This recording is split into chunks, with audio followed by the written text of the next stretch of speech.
Bismillahirrahmanirrahim. Assalamualaikum warahmatullahi wabarakatuh. Waalaikumsalam. Alhamdulillah nahmaduhu wa nasta'inuhu wa nastaghfiruh wa na'udzu billahi min syururi anfusina wa min sayyiati a'malina. May yahdihillahu fala mudhillalah wa may yudhlil fala hadiyalah.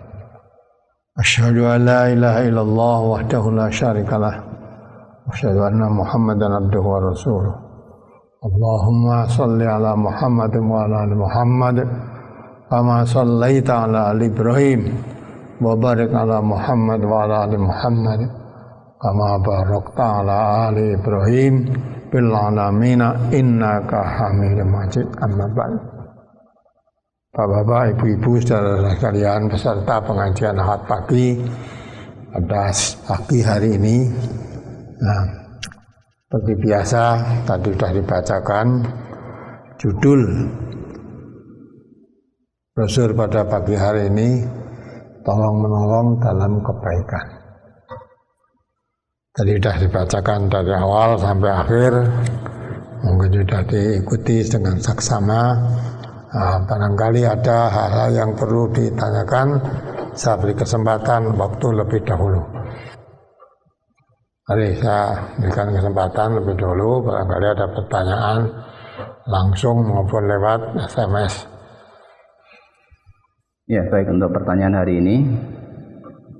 Yang pertama, orang tua saya habis panen, sudah saya ingatkan untuk membayar zakat, namun hanya diiyakan tapi tidak dilaksanakan. Apakah saya sebagai anak berkewajiban untuk membayar zakat panen orang tua saya tersebut, Ustadz? Mohon tausiahnya. Ya, itu perlu. Yang panen orang tuanya, mestinya yang berkewajiban membayar zakat orang tuanya. Ya, kalau sudah diiyakan berarti kan sudah menyetujui untuk pembayaran itu. Nah, sekarang kalau belum, kenapa? Apa belum dihitungnya atau bagaimana? Jadi ingatkan saja, kalau sudah diiyakan diingatkan. Karena itu yang ditunggu-tunggu, ya, setelah rezeki oleh Allah dengan hasil panennya, nah, bayar zakatnya. Nah, insya Allah harta yang dizakati itu akan disuburkan oleh Allah. Berkah, tambah berkahnya, tidak akan musnah. Justru orang yang diberikan harta tidak dizakati, tidak disedekahi akan dimusnahkan oleh Allah. Karena firman Allah, Alhamdulillah minasyaitonir rajim, yamhaqullahu riba wa yurbis shadaqah. Harta yang bercampur riba, itu ya campur yang bukan miliknya, harta miliknya campur dengan bukan miliknya, yang bukan miliknya itu riba, akan dimusnahkan oleh Allah. Musnah bisa berarti musnah berkahnya, walaupun jumlahnya banyak tapi tidak merasa mencukupkannya, atau bisa musnah termasuk zatnya. Nah, habis mungkin kena banjir atau kena apa sehingga menghabiskan hartanya. Maka kalau disedekahkan, dikeluarkan zakatnya, insyaallah disuburkan. Ya, diingatkan saja orang tuanya. Yang berkewajiban membayar zakat ya orang tuamu itu kan. Apalagi berikutnya, sebagai maklar, bagaimana cara mendapat keuntungan yang benar? Apa boleh menaikkan harga jual dari pemiliknya?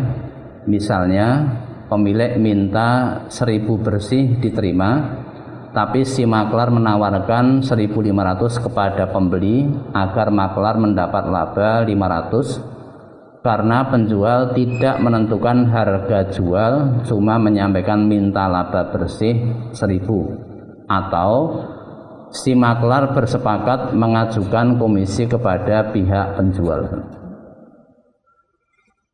Nah, kalau memang yang menjualkan tadi tidak ikan, pokoknya saya tahu dapat harga penjualan 1.000 tidak boleh kurang. Nah, perkara mau diano si penjualnya makelarnya tadi suruh cari sendiri, itu halal, enggak cari sendiri, tinggal lakunya berapa, ya nanti diberikan kepada yang punya barang tadi 1.000, udah hanya 1.500, itu sudah kesepakatan. Artinya si makelar suruh cari sendiri, yang punya barang yang dijualkan makelar tadi pokoknya minta harganya sekian. Nah, saya tidak memberikan imbalan apapun kepada si penjual, maka si penjual mencari sendiri, itu halal itu. Ya, ditawarkan ternyata laku 1.500, berarti 500 miliknya penjual tadi makelarnya. Itu. Nah, kecuali kalau si penjual tidak disuruh mencari sendiri, ya harganya 1.000, nanti dapat persen seberapa dari yang punya barang itu. Kalau suruh mencari sendiri, ya harga yang sudah dipastikan dari pemilik barang itu ya sekian, itu kamu bayar, selebihnya milik makelarnya. Boleh kalau begitu, boleh ada perjanjian begitu. Artinya si makelar suruh cari sendiri, tidak dapat persen dari yang mempunyai barang. Boleh begitu.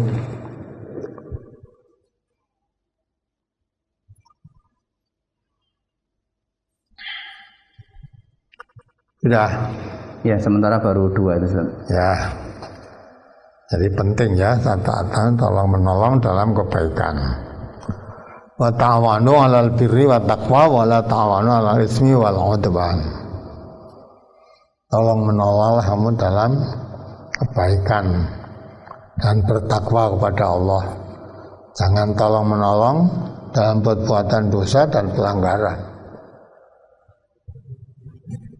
Maka tolong menolong dalam kebaikan. Judulnya tema pada hari ini, tolong menolong dalam kebaikan.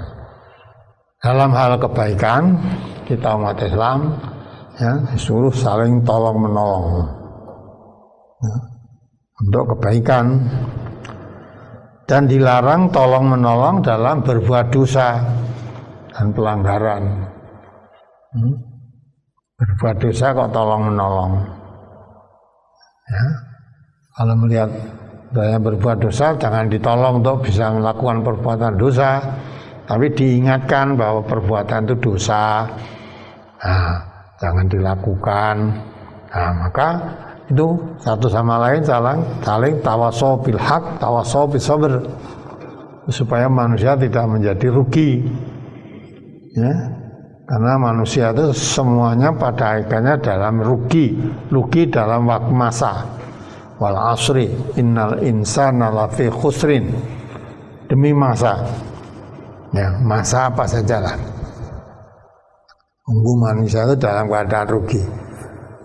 Illal ladzina amanu wa amilus sholihat. Kecuali orang yang beriman dan beramal soleh. Watawasau bil haqqi watawasau bis sabr, dan saling mewasiatkan kepada kebenaran dalam kesabaran. Itu yang tidak rugi. Maka kalau ada saudara melihat saudaranya berbuat sesuatu dosa, jangan ditolong, tapi diingatkan, tawasau bil haq. Walaupun dosa itu tidak ada orang yang tahu, ya, tidak ada orang yang tahu, tapi ketahuilah, tidak ada orang tahu, tapi Allah selalu tahu. Karena Allah itu selalu menemani manusia ini di mana saja berada, selalu ditemani. Kalau kamu 2 orang, Allah yang ketiga. Nah, coba baca surat Al-Mumtahanah ayat 7 itu. Surat Al-Mujadalah, ya, Al-Mujadalah ayat 58 ayat 7. Alam tara annallaha ya'lamu ma fis samawati wa ma fil ard. Ma yakunu min najwa salasatin illa huwa rabi'uhum wala khamsatin illa sadisuhum wala khamsatin illa sadisuhum wala adna min dzalika wala aksara illa huwa ma'ahum aina ma kanu summa yunabbiuhum bima amilu yaumal qiyamah innallaha bikulli syai'in alim. Tidakkah kamu perhatikan bahwa sesungguhnya Allah mengetahui apa yang ada di langit dan apa yang ada di bumi?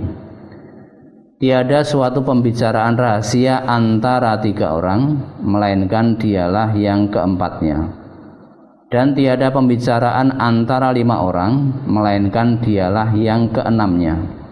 Dan tiada pula pembicaraan antara jumlah yang kurang dari itu atau lebih banyak, melainkan dia akan bersama mereka dimanapun mereka berada.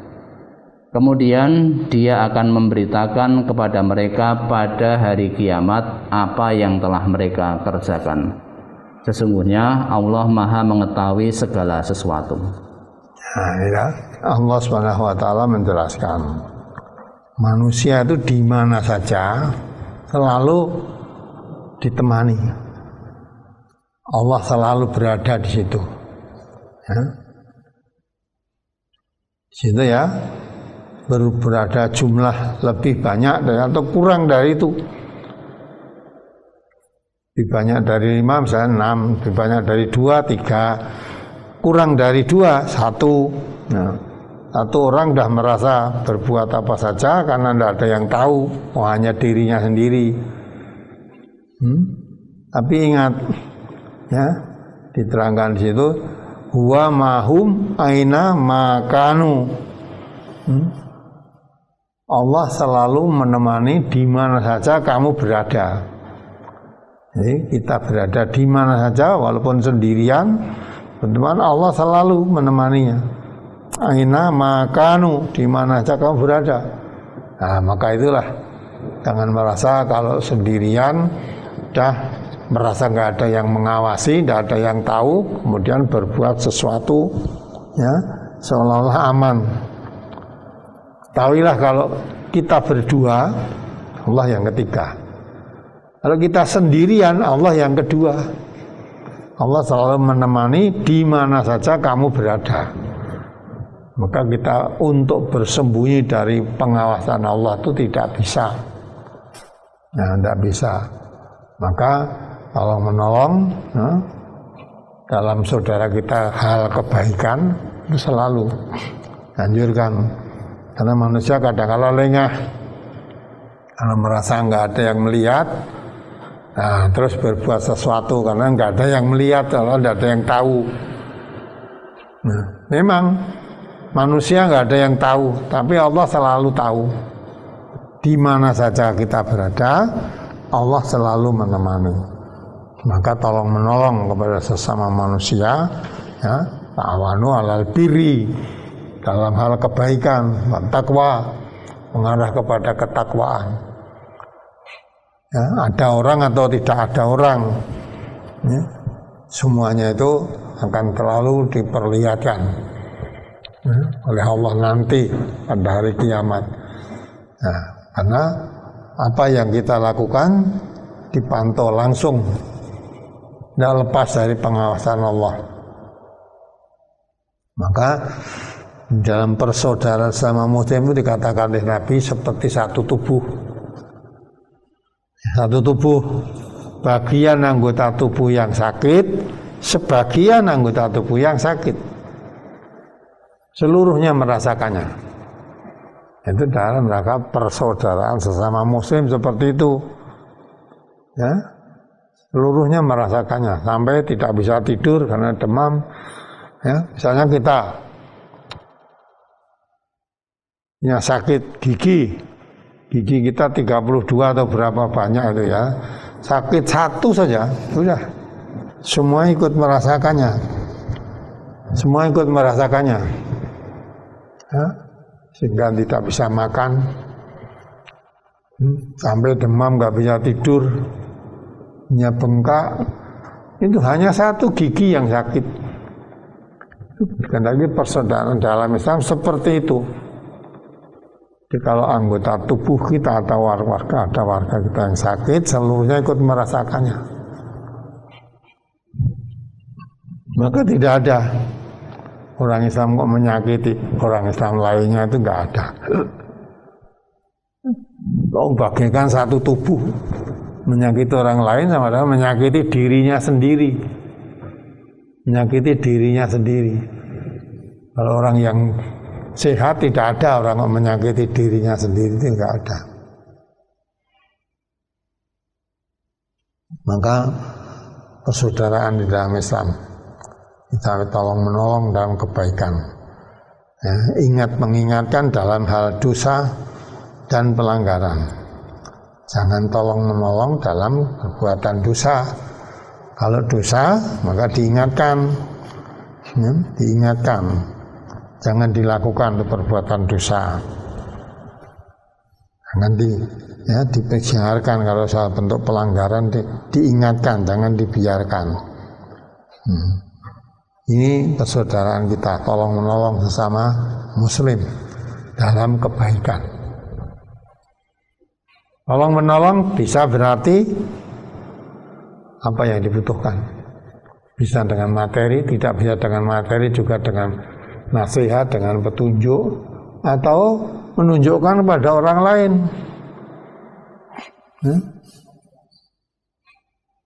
Dirinya dimintai tolong tapi nggak bisa memberikan sesuatu, kemudian bisa menunjukkan pada orang lain yang diperkirakan atau dianggap orang lain tadi bisa memberikan pertolongan. Menunjukkan kepada orang yang bisa menolong itu sudah suatu kebaikan. Kalau Rasulullah menerangkan antala ala khairin kafaili. Sebuah hadis yang bawah akhir-akhir tadi baca ya. Siapa menunjukkan kepada kebaikan, dia dapat pahala seperti orang yang melakukannya, tidak berkurang sedikit pun.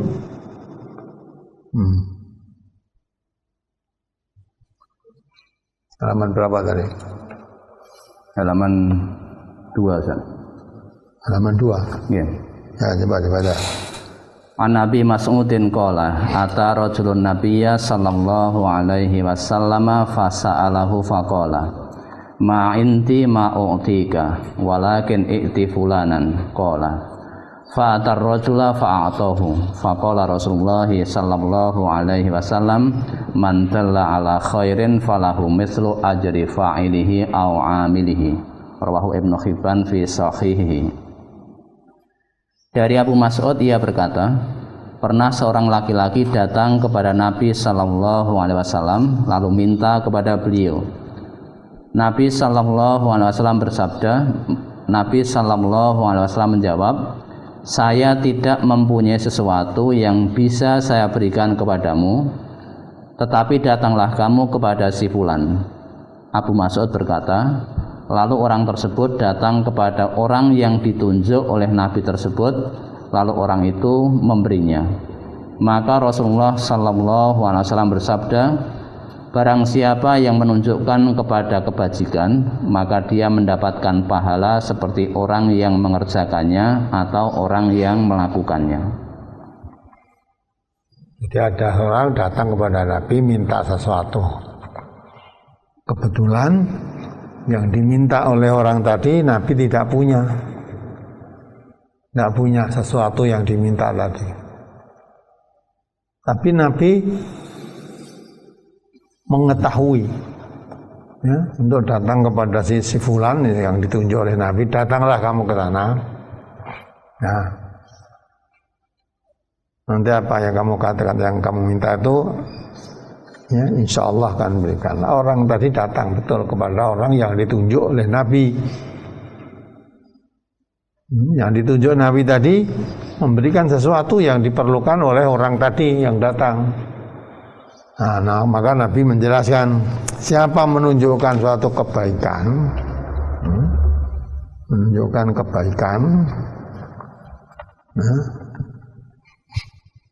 mantala ala khairin falahu mislu ajri fa'ilihi. Dia mendapat pahala seperti yang mengamalkan, seperti yang menjalankan kebaikan itu. Jadi menunjukkan kepada sesuatu kebaikan, dia mendapat pahala. Karena orang tadi datang sesuatu minta kepada Nabi, tidak memberikan sesuatu, memang yang diminta kebetulan tidak mempunyai, tunjukkan pada sahabatnya, pada orang lain. Nah, orang tadi memberikan sesuatu yang dibutuhkan oleh orang tadi. Nah, sehingga orang tadi mendapat pertolongan dari orang yang ditunjuk oleh Nabi tadi. Dan Nabi menunjukkan kepada orang yang dapat memberikan pertolongan kepada orang yang membutuhkannya tadi suatu kebaikan. Dia mendapat kebaikan seperti orang yang mengamalkannya. Menolong tidak harus memberikan sesuatu. Kalau memang tidak punya diminta, bisa tolong tunjukkan pada orang lain. Ya, jadi menolong kepada kebaikan itu, memberi nasihat, memberi pertolongan, memberi petunjuk, hal-hal yang membawa kebaikannya, itulah menunjukkan atau menolong dalam kebaikan. Nah, sehingga tidak ada sesuatu kebaikan yang sia-sia. Kebaikan yang sia-sia hanya menunjukkan kepada orang dari dia mendapat pahala seperti orang yang mengamalkannya. Maka kalau ada saudara kita membutuhkan sesuatu dalam keperluan itu, jangan dibiarkan saja, beri pertolongan. Pertolongan bisa berupa nasihat, bisa mereka petunjuk, bisa berupa memang memberikan pertolongan apa yang dibutuhkan. Nah, kalau kebetulan yang dibutuhkan tadi kita tidak punya, bisa menunjukkan pada orang lain yang dikira atau yang dirasakan orang lain tadi akan bisa memberikan pertolongan. Menunjukkan itu dapat pahala seperti pahala orang yang mengamalkan, yang menolong, dan tidak berkurang sedikit pun. Halaman 2 yang di atasnya itu. An Sahl bin Sa'din anna Rasulullah sallallahu alaihi wasallam qala fa wallahi la an yahdiyallahu bika rajulan wahidan khairun laka min an yakuna laka khumrun na'ami. Rawahul Bukhari wa Muslim. Dari Sahl bin Sa'ad bahwasanya Rasulullah sallallahu alaihi wasallam bersabda kepada Ali radhiyallahu an, demi Allah, sungguh Allah memberi petunjuk kepada satu orang lantaran kamu itu lebih baik bagimu daripada mendapatkan unta merah. Jadi sungguh Allah memberikan petunjuk kepada suatu orang lantaran kamu, ya, lantaran kamu Allah memberikan petunjuk.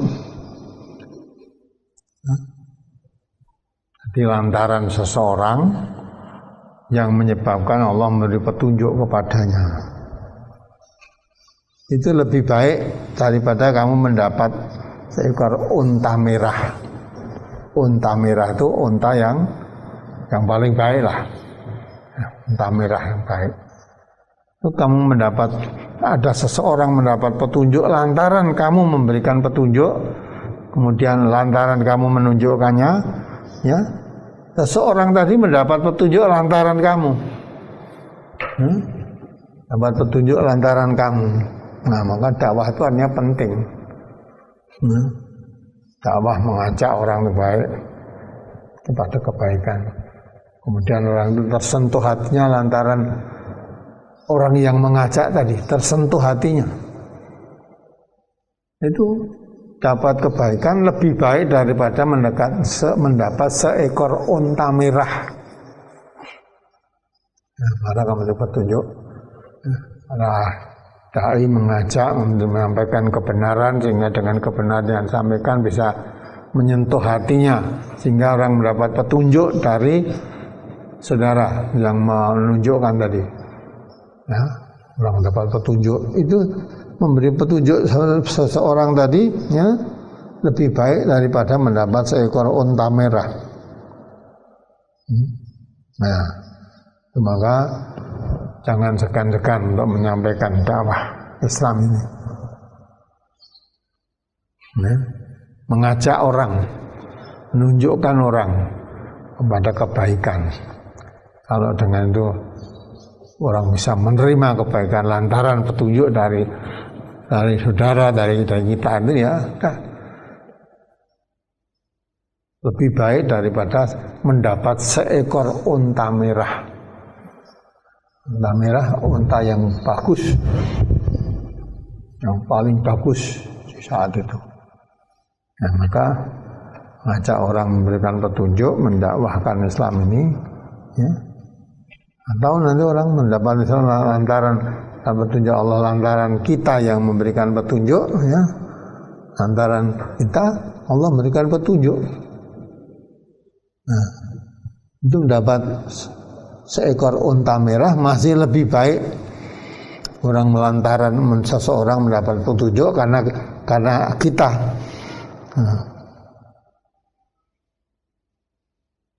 Nah, itu penting sekali dalam hal ini.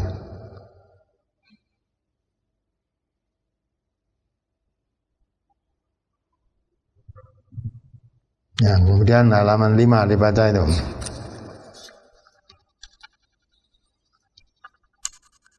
Hadis nomor 2 itu. An Anas bin Malik radhiyallahu anhu qala Rasulullah sallallahu alaihi wasallam ma amana bi man bata sab'anan wa jaruhu ja'iun illa janbihi wa huwa ya'lamu, rawahu Tabrani. Dari Anas bin Malik radhiyallahu an, ia berkata, Rasulullah sallallahu alaihi wasallam bersabda, tidaklah beriman kepadaku orang yang bermalam dalam keadaan kenyang, sedang tetangganya lapar, padahal ia mengetahuinya. Ya, hebat sekali ya persaudaraan dalam Islam. Orang bisa tidur nyenyak dengan perut kenyang, tapi tahu tetangganya tidak bisa tidur, kelisikan tidak bisa tidur karena kelaparan, dan dia tahu. Katakan Nabi itu bukan orang yang beriman.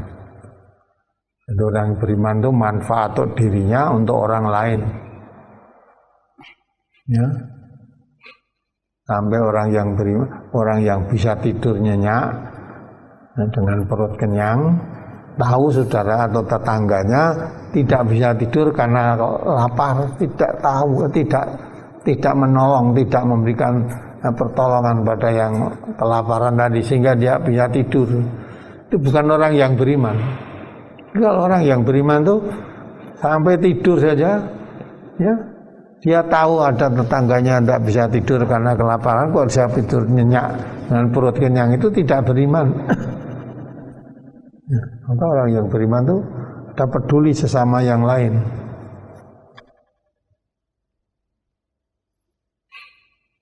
Ya, yang begini ini sudah banyak luntur sekarang. Banyak luntur. Ya, karena tidak menghayati, tidak pernah mengkaji.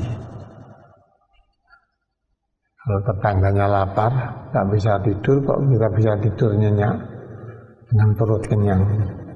Sedang kamu tahu, tetanggamu nggak bisa tidur karena lapar, tahu.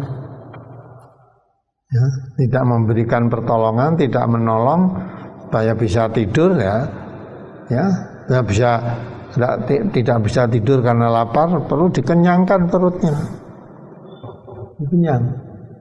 Jadi tidak ada kepedulian dengan tetangga, ya, dikatakan tidak beriman. Maka iman itu mudah diucapkan, tapi untuk mewujudkan iman yang sebenarnya perlu perjuangan, sungguhan. Sampai mau tidur saja tidak bisa tertidur, tidak tahu. Ya. Kalau tahu tetangganya nggak bisa tidur, kok bisa tidur nyenyak karena perut kenyang. Sedang kita tahu tetangga kita kelaparan sehingga tidak bisa tidur, itu yang tidur nyenyak tadi bukan orang yang beriman. Karena orang yang beriman itu mengerti, tidak suka apa yang menimpa pada orang lain, tidak suka juga kalau menimpa pada dirinya sendiri. Nah, kalau dirinya sendiri, ya, bisa tidur nyenyak dengan perut lapar, dengan perut kenyang, suka juga kalau tetangganya bisa tidur nyenyak dengan perut kenyang. Tidak suka kalau tetangganya tidak bisa tidur karena lapar, kok saya tidur nyenyak dengan perut kenyang. Nah, orang yang beriman itu sampai begitulah perhatiannya kepada tetangga, kepada saudara, nah, maka perlu menolong. Nah, kalau orang kelaparan tadi nggak bisa tidur, lah tolongnya bagaimana? Ya, dikenyangkan perutnya, ya, supaya sesama muslim itu satu sama lain saling tolong menolong apa yang diperlukan. Jangan sampai kita termasuk orang yang mendustakan agama. Terus dibaca berikutnya, ara'aital ladzi yukadzibu biddin. Ara'aital ladzi yukadzibu biddin fadzalikal ladzi yatu'ul yatim wala yakhuddu ala ta'amil miskin. Tahukah kamu orang yang mendustakan agama? Itulah orang yang menghardik anak yatim dan tidak menganjurkan memberi makan orang miskin. Itu mendustakan agama. Ara'aital ladzi yukadzibu biddin, tahukah kamu orang siapa mendustakan agama?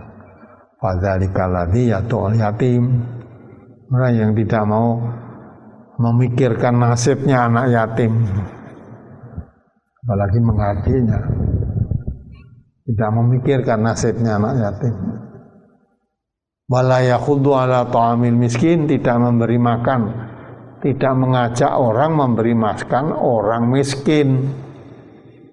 Ya, ini termasuk orang mendustakan agama. Ya, tidak memikirkan nasibnya anak yatim dan tidak mau mengajak orang memberi makan orang miskin.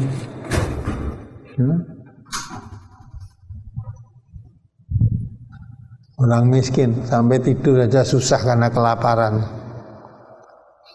Tidur susah karena kelaparan, karena miskinnya untuk mengenyangkan perutnya saya susah. Nah, kita tahu itu mengajak orang lain untuk memberi makan pada orang miskin, supaya orang miskin itu jangan sampai kelaparan, bisa makan dengan perut kenyang, bisa tidur dengan nyenyak dengan perut kenyang tadi. Nah, kalau tidak begitu ya termasuk mendustakan agama. Nah, sehingga memang iman itu perlu pengorbanan, perlu perjuangan. Tidak cukup hanya diucapkan saya beriman pada Allah, saya beriman pada Rasulullah. Buktinya apa?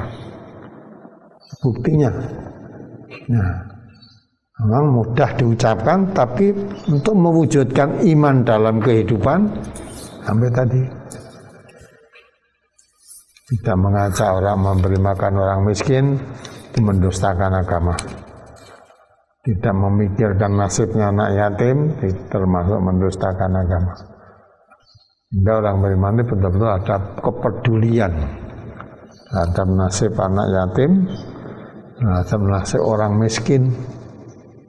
Nah, maka sesama muslim jangan membiarkan, ya, jangan membiarkan tidak mau menolong saudaranya, sedang kamu tahu saudaramu mesti perlu ditolong, sedang kita tahu membiarkannya, tidak menolongnya, maka sama muslim. Coba halaman 62 yang paling bawah itu. An Abdullah bin Umar radhiyallahu anhu anna Rasulullah sallallahu alaihi wasallam qala al muslimu akhul muslimi la yadlimuhu wa la yuslimuhu wa man kana fi hajati akhihi kana Allahu fi hajatihi wa man farraja an muslimin kurbatan farrajallahu anhu kurbatan min kurubati yaumil qiyamah wa man satara musliman satarahullahu yaumal qiyamah. Rawahul Bukhari. Dari Abdullah bin Umar radhiyallahu an bahwasanya Rasulullah sallallahu alaihi wasallam bersabda, orang Islam saudaranya orang Islam yang lain, tidak boleh ia menganiayanya tidak boleh membiarkannya dengan tidak mau menolongnya. Dan barang siapa menolong kebutuhan saudaranya, Allah akan menolong kebutuhannya. Barang siapa yang meringankan satu kesusahan orang muslim, Allah akan meringankan satu kesusahan dari kesusahannya pada hari kiamat. Dan barang siapa menutup aib atau celah orang Islam, Allah akan menutup aib atau celahnya besok pada hari kiamat. Nah, ini orang muslim enggak? Jadi orang muslim untuk dirinya sendiri enggak perhatian pada yang lain. Ya, al muslimu akul muslim. Nah, ini orang muslim itu saudaranya orang muslim yang lain. La yadlimuhu, tidak boleh mendoliminya, menganiayanya. Wala yuslimuhu, ya, tidak boleh membiarkannya saudaranya sama muslim, ya, tidak menolong. Tahu ini mesti perlu ditolong, tahu kita, tapi tidak mau menolong, membiarkan saudaranya tidak mau menolong. Tidak mau menolong. Maka wa man kana fi hajati akhihi kana Allahu fi hajati. Siapa menolong kebutuhan dari sama muslim, Allah akan menolong kebutuhannya. Wa man kana faraja muslimin kurbatan, farajallahu anhu kurbatan min kurbati yaumal qiyamah. Jadi siapa yang menolong saudaranya sama muslim Allah akan menolongnya.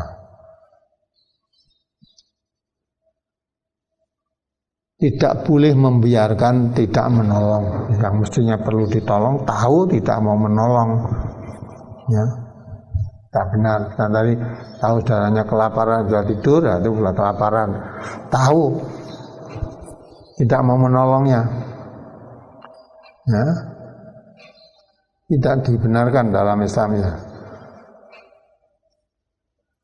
Siapa meringankan suatu kesusahan orang muslim, Allah akan dengan satu kesusahan dari kesusahan-kesusahan pada hari kiamat. Barang siapa menutup aib dari sesama muslim, man satara musliman satarallahu yaumal qiyamah. Semua orang itu punya aib, ya. Maka kalau kita tahu aibnya saudara sesama muslim, jangan disebarluaskan. Aib itu suatu celah atau sesuatu kalau diketahui orang lain malu, tidak suka. Nah, maka kalau mengetahui aibnya seorang muslim, orang muslim lainnya wajib menutup, jangan malah menyebarluaskan, memberitakan, ya, pada orang lain. Aib secara muslim hakikatnya itu aibnya sendiri. Kalau kita punya aib diketahui orang lain, kita malu, tidak suka. Maka kalau lihat aibnya orang lain, saudara kita sama muslim, jangan disebarkan pada orang lain juga, supaya ditutup. Itu aibnya saudara sama muslim, hakikatnya aib kita sendiri. Maka aib harus ditutup, jangan malah disebarluaskan. Nah, kepada yang bersangkutan diberitahu, awasau bil haq, yang kamu lakukan suatu aib, nah, supaya tidak diketahui orang lain, maka saya yang tahu kami menutup. Bagi yang bersangkutan dinasihati, jangan kamu lakukan perbuatan itu sangat aib. Nah, maka tawasau bil haq, wasihati kepada kesabaran. Jangan melihat aibnya saudaranya kok malah merasa mendapat bahan untuk membicarakan dengan orang lain. Ini merasa dapat bangkai, saudaranya sudah mati dimakan bersama, lalu perbuatan dosa. Ya, menjaga aib saudaranya itu seperti makan bangkai saudaranya yang sudah mati. mestinya merasa jijik. Maka kalau seorang muslim melihat aib saudara seorang muslim ditutup, jangan dibicarakan. Kalau membicarakan aib saudaranya seperti makan bangkai, saudaranya sudah mati. Saudaranya mati dikubur malah dimakan. Nah, ini mestinya merasa jijik kata Allah. Kalau tidak merasa jijik berarti tidak bukan manusia lagi, bukan manusia yang beriman lagi. Seekor anjing aja melihat anjing mati nggak mau makan, malah manusia ya sudah mati makan, kan lebih jijik daripada anjing. Katakan man satara musliman satarallahu yaumal qiyamah. Malah di hadis yang lain tidak hanya yaumal qiyamah di dunia wal akhirah. Itu ayat berikutnya. An Abi Hurairah qala Rasulullah sallallahu alaihi wasallam man nafasa an mu'minin kurbatan min kurabid dunya nafasallahu anhu kurbatan min kurabi yaumil qiyamah wa man yassara ala mu'sirin yassarallahu alaihi fid dunya wal akhirah wa man satara musliman satarallahu fid dunya wal akhirah wallahu fi aunil abdi ma kana al abdu fi auni akhihi. Rawahu Muslim. Dari Abu Hurairah ia berkata, Rasulullah sallallahu alaihi wasallam bersabda, barang siapa meringankan satu kesusahan orang mukmin dari kesusahan-kesusahannya di dunia, maka Allah akan meringankan satu kesusahan dari kesusahan-kesusahannya pada hari kiamat. Dan barang siapa memberi kemudahan kepada orang yang dalam kesulitan, Allah akan memberi kemudahan kepadanya di dunia dan akhirat. Dan barang siapa menutup aib orang muslim, maka Allah akan menutup aibnya di dunia dan di akhirat. Dan Allah selalu menolong hambanya selama hamba itu suka menolong saudaranya.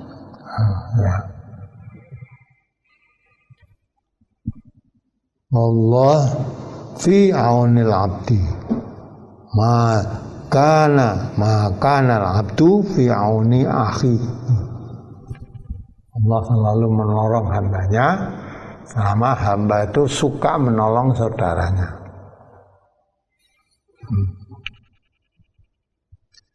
Maka siapa menolong meringankan suatu kesusahan dari saudaranya, kesusahan di dunia ini, Allah akan menolong suatu kesusahan di hari akhirat nanti. Ya, akan dapat naungan di hari akhirat yang tidak ada naungan, tidak ada pertolongan kecuali dari Allah. Nah, orang yang suka menolong kesusahan saudaranya akan mendapat pertolongan di hari akhirat. Aman satara musliman satarallahu fid dunya wal akhirah. Siapa menutup aib saudaranya sesama muslim, Allah akan menutup aibnya di dunia dan di akhirat. Orang yang suka menutup aib saudaranya, Allah menjamin akan menutup aibmu di dunia dan di akhirat. Betapa tingginya nilai seorang muslim, dijaga kehormatannya, dijaga nilai kebaikannya, ditutup aib celahnya, karena hakikatnya setiap manusia itu punya celah. Kalau celah sesama muslim, kita tahu punya kewajiban untuk menutup aibnya. Jangan malah dibicarakan, apalagi sebarluaskan.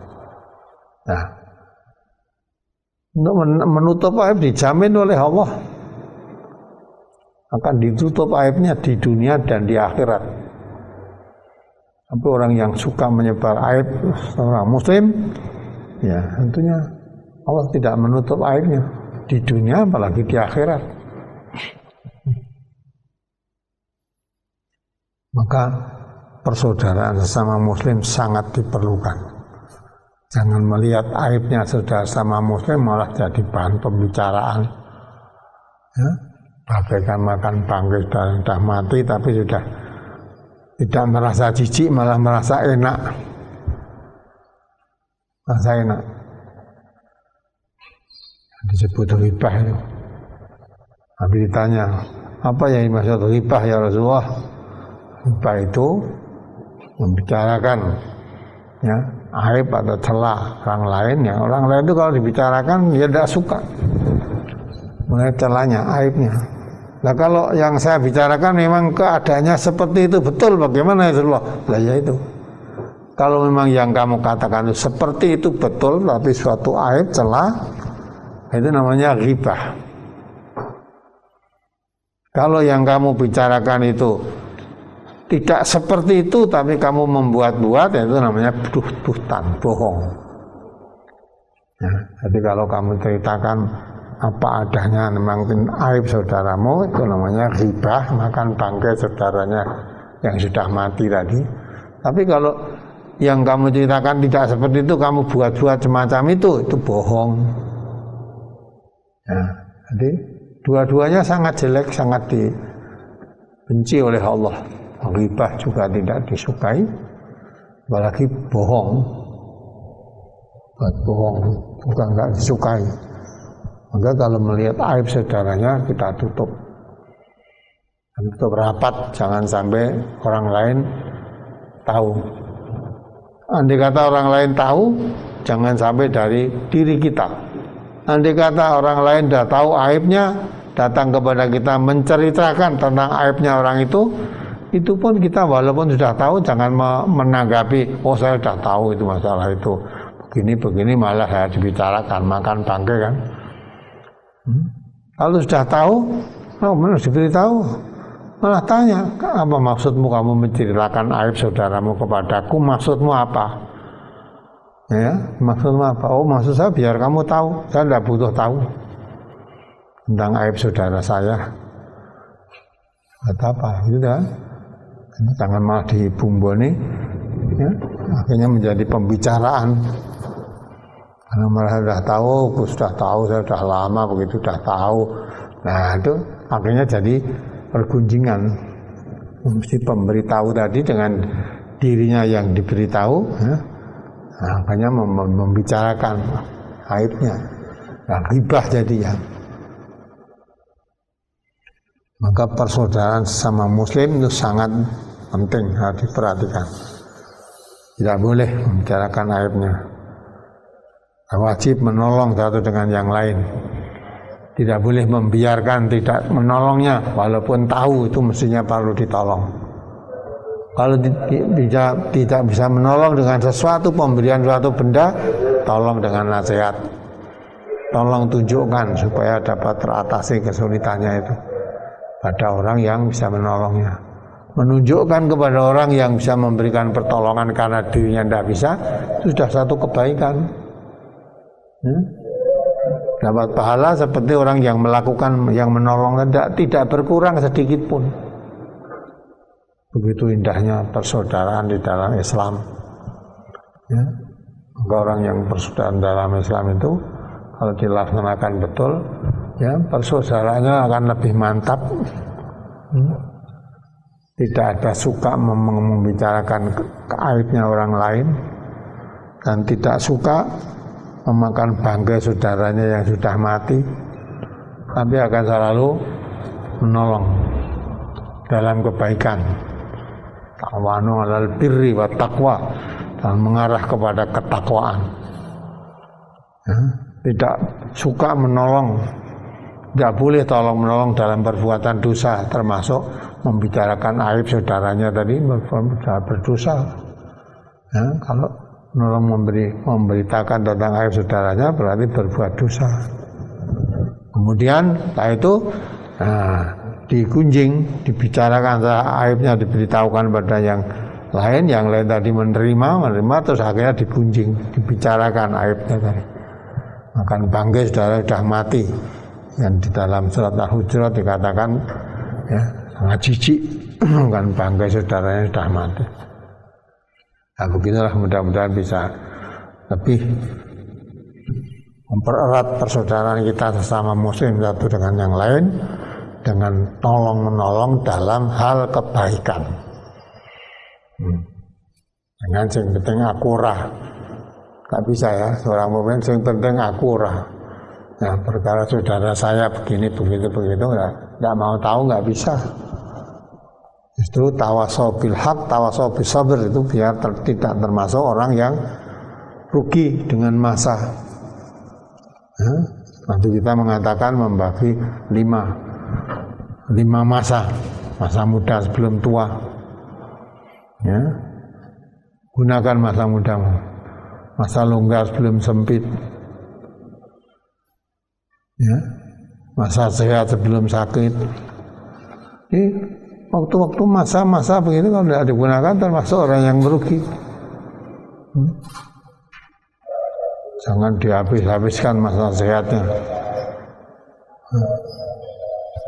Nanti akan dimintai pertanggungan jawab di hadapan Allah. Ya. Masa muda. Kemudian masa hidup sebelum mati gunakan kesempatan.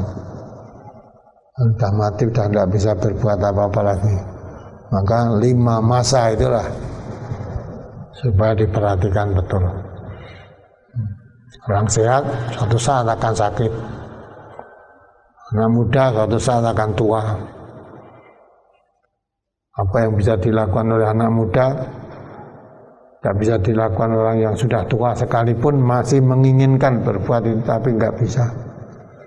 Maka lapangan berbuat kebaikan masih sangat memungkinkan. Masa muda dibanding sudah tua. Tapi untuk berbuat kejahatan ya sangat memungkinkan. Maka potensi yang sangat menentukan ketika masa muda. Ya. Kalau masa mudanya baik sampai tuanya baik, jadi orang baik. Maka jangan meninggalkan generasi yang tidak baik. Generasi yang tidak baik itu titiknya atau sholat wa tabau syahwat, menyanyiakan sholat, memperturutkan hawa nafsu. Nah, menyanyiakan sholat, sudah. Kalau masa muda menyanyiakan sholatnya, sudah. Tapi kalau masa muda hatinya bergantung di masjid, kita akan dapat naungan di sisi Allah nanti. Di mana naungan tidak ada kecuali naungan dari Allah. Tapi orang yang anak muda yang hatinya selalu bergantung di masjid, ya, menjaga sholat 5 waktu dan cinta untuk ya, di masjid, memakmurkan masjid-masjid Allah. Nah, nanti akan dapat naungan di mana tidak ada naungan kecuali dari Allah. Ya, mudah-mudahan dari brosur ini bisa membangkitkan semangat kita yang lupa atau memberikan pengertian yang belum tahu. Enggak, menolong seseorang tidak mesti harus dengan materi. Dengan apa yang bisa hingga pertolongan, yang arahnya menuju ketakwaan, ya, menuju kesabaran, membawa kebaikan dunia dan akhirat. Dan jangan suka kalau melihat aib saudaranya kita merasa suka. Justru melihat aib itu punya kewajiban untuk menutupnya. Jangan merasa mendapat bahan untuk membicarakan aib saudaranya. Ya, itu kalau kita mendapat bahan bicara itu berarti malah ya mendapat aib, tapi malah menjadi orang memakan bangga saudara sudah mati. Tidak tahu aib seseorang lebih baik. Maka kalau walaupun sudah tahu tapi diberitahu tentang aib seseorang, lebih baik jangan diterima. Buat apa untuk taib? Nah, mestinya kalau tahu itu untuk menasihati. Tawasau bil haq, tawasau bis sabr. Kalau tidak tawasau bil haq, tawasau bis sabr, termasuk orang yang rugi di waktu diberikan masa sehat atau masa longgar atau masa muda dan sebagainya lah. rugi. Ya mudah-mudahan bisa dipahami dari hadis-hadis yang kita baca pada pagi hari ini. Mungkin ada pertanyaan? Ya Mas, sudah ada pertanyaan yang masuk terkait dengan tema pada pagi hari ini. Ada saudara dekat saya sering meminjam uang saya, tapi pas waktu mengembalikan susah amat. Padahal saya tahu dia sudah punya uang. Hal yang seperti ini bagaimana saya harus mensikapinya? Jadi kalau memang itu ya orang yang meminjam uang di waktu kesulitan, berarti dia ditolong, diberi kemudahan di waktu mendapat kesulitan. Nah setelah dia diberi kemudahan tidak mau mengembalikan atau ya tidak mau memberi kemudahan bagi yang orang pernah memberi pertolongannya, ya. Nah, maka itu kalau memang begitu ya, jadi diingatkan, ditagih. Kalau memang orang semacam itu ya dinasihati, kalau dia orang muslim dinasihati. Penundaan pembayaran hutang bagi yang sudah punya itu satu kedzaliman. Ya, hutang itu harus dibayar. Kalau sudah mempunyai untuk membayar hutang kok ditunda-tunda, itu suatu kedzaliman. Diberi nasihat begitu. Ya, maka tawasau bil haq, nasihat dengan kebenaran. Nah, mudah-mudahan dengan diberikan nasihat begitu, ya, kalau dia orang Islam ya tentunya kan. Dan kalau diberi nasihat itu sudah tidak mempan, ya sudah. Bisa lagi kalau hutang lagi jangan diberikan. Jangan diberikan. Tapi karena kamu menghutangi, mempunyai kewajiban untuk menagihnya, barangkali dia lupa, ya ditagih. Nah, kamu mengetahui sebetulnya sudah punya, tapi tidak untuk membayar hutang, malah untuk yang lain-lain, ya. Maka diingatkan tadi, tawasau bil haq, diberi nasihat dengan kebenaran. Orang hutang itu wajib menyahurnya, ya. Kalau kamu tidak menyahur hutangnya, ya, padahal punya, itu termasuk kedzaliman. Diingatkanlah, jadi kita mengingatkan. Dengan ya, dia diingatkan menjadi ingat, dia akan merasa bertanggung jawab atas pernah diperbuat baik kok malah membalas tidak baik. Sama muslim itu kalau diperbuat tidak baik pun balasannya supaya baik. Idfa billati hiya ahsan. Balaslah suatu kejelekan itu dengan cara yang lebih baik. Ini malah dah ketika kesulitan mencari hutang sudah saya pinjami. Jadi dimudahkan dari suatu kesulitan kan. Lah kok malah diberi kemudahan sekarang membuat sulit, mempersulit dirinya sendiri, itu kan suatu hal yang tidak mengerti kebaikan namanya. Maka diingatkan saja, mudah-mudahan dengan pertolongan Allah dalam tadi mau ingat bisa mau membayar hutangnya. Kalau memang belum punya, ya diberi kelonggaran, ya diberi tangguh, diperpanjang lagi waktunya. Tapi kalau sudah punya tidak mau membayar, masa satu kedzaliman itu diingatkan. Tak punya tidak membayar hutang berarti kedzaliman. Innallaha la yuhibbul dzalimin. Allah tidak suka kepada orang yang zalim. Maka kalau sudah yang pinjam tadi orang muslim, kalau diingatkan itu mudah-mudahan Allah membuka hatinya, mau sadar, mau ingat akan kebaikan orang lain yang telah berbuat baik pada dirinya di waktu dirinya mendapat kesulitan. Ya, begitu apa lagi? Berikutnya, mohon nasihatnya agar hati ini tetap teguh berbuat kebaikan, karena kita selalu berbuat baik kepada orang lain, tetapi istilah Jawa tidak ada peniti yakni tidak berbekas orang tersebut kepada kita. Dan terkadang hati ini menjadi jengkel atas perlakuan seseorang yang sudah ditolong tadi. Ya maka itu wajar manusia seperti yang ditanyakan tadi, yang di depan pinjam tapi dia tidak punya uang, tidak membayar utang, malah untuk membeli sesuatu, ya, utangnya belum dibayar, malah ya sepeda motornya ganti, lebih baik lagi. Nah, utangnya belum disaur, ya. Dan mestinya punya sepeda motor tuh kalau itu masih ya punya hutang, daripada untuk membayar hutang, daripada untuk membeli sepeda motor yang baru untuk membayar, dinyaur hutang dulu. Nanti jangan kok malah orang utangnya ra disaur tinggal tuku micol ke sepeda motor dulu. Nah begitu namanya dolim. Nah kalau memang diingatkan tidak mau, tidak surut, ya sudah, dititeni aja, besok lagi jangan diberi pinjaman lagi. Kalau memang modalnya begitu, memang ada orang itu kalau hutang itu desak-desak seolah-olah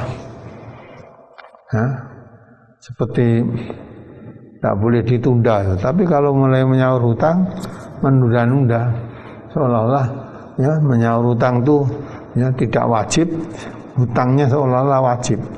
Padahal yang wajib itu nyaur hutang, kalau hutang tidak wajib, kebalik kan. Hutang wah selalu kanggo sesuk ya, supaya ada lah, kaya nah barang nyaur hutang ya, dia mengerti bahwa yang menghutangi tadi sebetulnya juga ada kebutuhan. Tapi ora kok jane nyaur hutang iso ning aku cek butuh lho, aku cek butuh. Nah, yang kamu hutangi tadi ya sebenarnya juga punya butuh. Tapi kenapa kamu kok malah? Mestinya dikembalikan dulu lah, kalau memang kamu masih butuh, nembung lagi, pinjam lagi lah gitu. Coba PHWD cek butuh, terus punya hutang juga tidak disaur, ya. Nah, orang yang pernah berbuat baik kepadamu, menolong ketika kamu kesulitan dapat hutang, sekarang malah kamu persulit, itu kan berbuat dosa, berbuat dolim itu. Ya, maka dinasihati, kalau orang muslim ya dinasihati lah. Diingatkan, dinasihati dengan baik, mudah-mudahan ya, dengan peringatan dengan baik itu akan menjadi sadar ya, akan tanggung jawabnya. Hutang adalah tanggung jawab untuk mengembalikannya. Ya, apalagi? Ustadz, saya seringkali mendapati teman yang mengakunya Islam, namun sholat hanya pada saat sholat Jumat, bahkan pernah juga tidak melaksanakan sholat Jumat. Saya tidak pernah mengajak teman saya untuk sholat bersama saya, karena saya pernah mengajak, namun jawabannya, yondang kono aku titip. Dan setelah itu sampai saat ini saya tidak pernah mengajak teman saya lagi untuk sholat ketika pada waktu sholat. Yang demikian itu, apakah saya juga termasuk berdosa, Ustadz, karena tidak mengingatkan atau mengajak dalam hal sholat? Kalau orang Islam tidak usah diajak itu, ya. Kalau waktunya sholat, ya mestinya masa kewajiban sholat. Ya, apalagi kalau kamu tadi tahunya sholat tiap hari Jumat, ini bukan orang Islam itu. Walaupun setiap hari Jumat sholat Jumatan, tapi hariannya tidak sholat, bukan orang Islam itu. Islam itu sholat 5 waktu, ya, zuhur, asar, maghrib, isya, subuh itu, ya. Kalau itu tidak dilakukan, apalagi cuma sholat Jumat saja, itu bukan orang Islam. Ya. Jadi yang namanya orang Islam itu menegakkan sholat 5 waktu sehari semalam. Ya.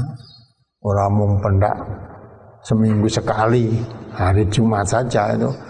Hari Jumat, tambah lagi mungkin hari raya, Idul Adha, Idul Fitri, atau mungkin tambah sholat tarawih saja, itu bukan orang Islam. Orang Islam itu menegakkan sholat 5 waktu. Ini sholat yang wajib itu subuh, zuhur, asar, maghrib, isya. Kalau itu tidak dilakukan, ya bukan orang Islam. Atau dilakukan tidak sempurna. Ya, wajibannya 5 waktu cuma dikerjakan 4 waktu, kurang 1 aja, itu tidak orang Islam. Ya, orang Islam itu 5 waktu sholatnya. Lagi hanya kamu tahu hanya sholat Jumat saja kok. Kalau tahu sholat Jumat saja bukan orang Islam itu. Itu pun sholat Jumat kadang tidak dilakukan, bukan orang Islam.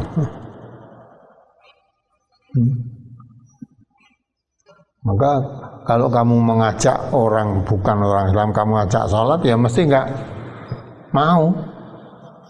Ya, bukan orang Islam, dia tidak mempunyai merasa kewajiban melakukan Islam, melakukan sholat. Kalau dia orang Islam, tidak usah diajak, tahu ini waktu adzan sholat, oh waktunya sholat ini, diajak, mari sholat bersama, tentu ringan. Dia bukan orang Islam, kamu ajak ya tidak mau. Maka kalau kamu sudah tidak ngajak lagi, tidak apa-apa, memang bukan orang Islam kok diajak sholat. Ya, kalau orang Islam ya mengajak itu sifatnya ya mengingatkan, atau mungkin diajak sholat, mari sholat bersama, berbarengan, berjamaah. Nanti jangan sedang kono sholat selesai aku ya lagi aku titip apa itu? Nyepelek kita, nyepelek ya. Weh mangkat saya aku titip salat nose ya. Hanya lagi saya. Aku naik model ngono mati rata sholat kok gitu loh. Karena bukan orang Islam. Ya maka mestinya kalau kamu tahu begitu ya tidak usah diajak, bukan orang Islam kok diajak sholat. Sholatnya ada tiap hari Jumat. Ya bukan orang Islam, maka kamu ajak sholat ya malah nyepelek kayak gitu jawabnya.